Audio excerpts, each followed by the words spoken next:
Hey there, welcome to the channel. So today I'm in the mood to make a cheesecake. The problem is cheesecakes usually have crust which contain gluten. So let's take care of that problem and get rid of the crust altogether, because today we're going to make a no crust cheesecake. This cheesecake also has a couple other benefits. One, we don't need a springform pan. We're going to make it in a pie plate. And two, it only has 5 ingredients, unless you want to count the little bit of butter I'm going to put in the pie plate to grease it up. I'm Jamie with SavorySaver. I share gluten-free recipes, tips, tricks, and resources to make your gluten-free lifestyle easier. So please consider hitting subscribe, and let's get started.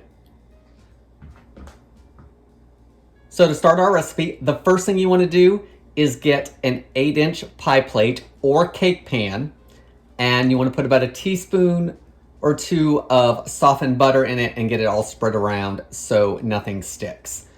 I'm using a 9-inch pie dish while the recipe called for an 8-inch. I don't think it's going to make that much of a difference, so that's what I've got. You also want to preheat your oven to 350 degrees Fahrenheit. So let's put that off to the side. Our ingredients could not be easier. We're going to use 2 8-ounce packages of cream cheese, 2/3 cup granulated sugar, 3 eggs. Make sure your eggs are at room temperature. They will blend in better.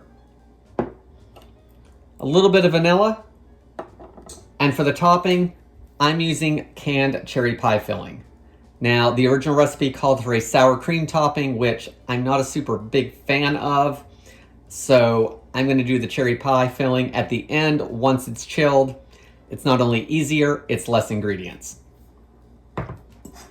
So let's get a big bowl out. Let's get in our cream cheese.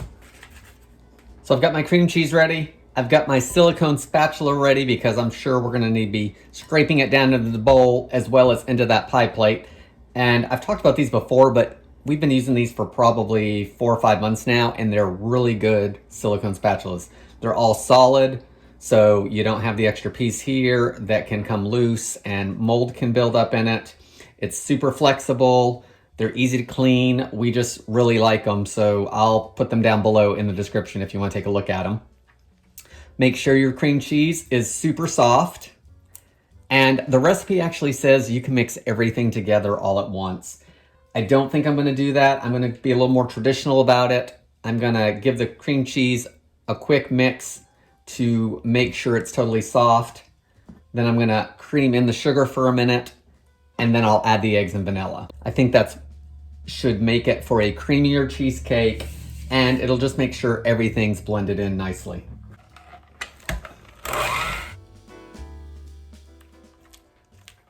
So the cream cheese feels pretty soft, so I think we're good with adding the sugar to it. There goes our 2/3 cup sugar.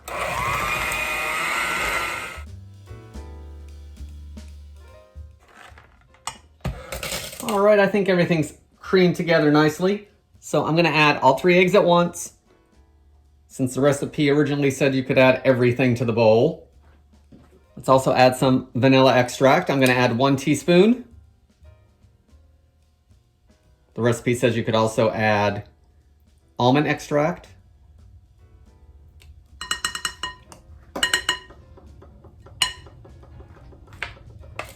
Let's blend everything together.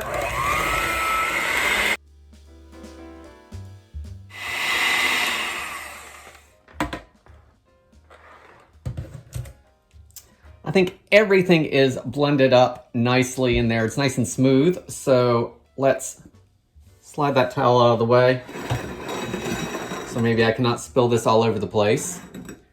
Got our pie plate ready. Let's get it poured into here.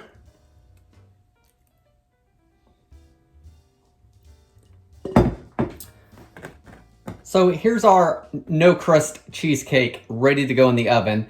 The recipe says to bake it for 25 minutes, and at that point it cools for 20, and then you mix the topping and bake it for an additional 15 in the original recipe. Since I'm not going to do the sour cream topping, I'm gonna bake it for the 25 minutes. As long as it looks done, I'm gonna take it out. I'm gonna cool it for 20 or 30 minutes, and then I'm gonna pop it in the fridge to chill. So once it's cool enough and I think everything is set, then I'll take it back out and we'll get the topping on it. So our no crust cheesecake is all baked.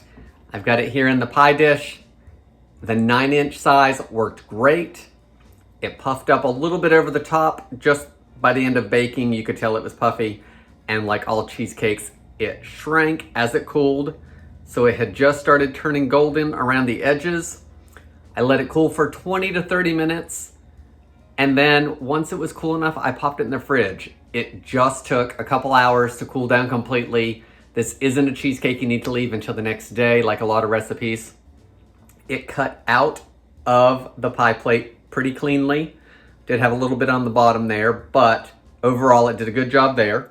Let's give it a taste. Creamy looking.